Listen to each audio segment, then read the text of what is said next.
যারা বাইরে আছেন ভেতরে ঢুকুন। প্রথমে বাইরে দেখুন আমরা সিট অ্যালটমেন্ট দিয়ে দিয়েছি, সেই অনুযায়ী আপনারা ঘর দেখে নেন, সেই ঘরে গিয়ে বসুন। আমরা আমাদের রাখার জন্য একটা ব্যাগের ঘরের ব্যবস্থা করেছি, ঘরের মধ্যে রাখতে পারেন, কিন্তু ব্যাগের দায়িত্ব আমাদের নেই।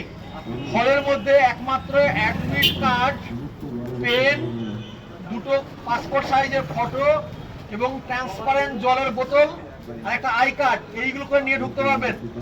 কোনো রকম ইলেকট্রনিক্স গ্যাজেট নিয়ে ঢুকতে পারবেন না। আর আপনারা এসে ফিক্সিং করান, হলে প্রবেশ করুন।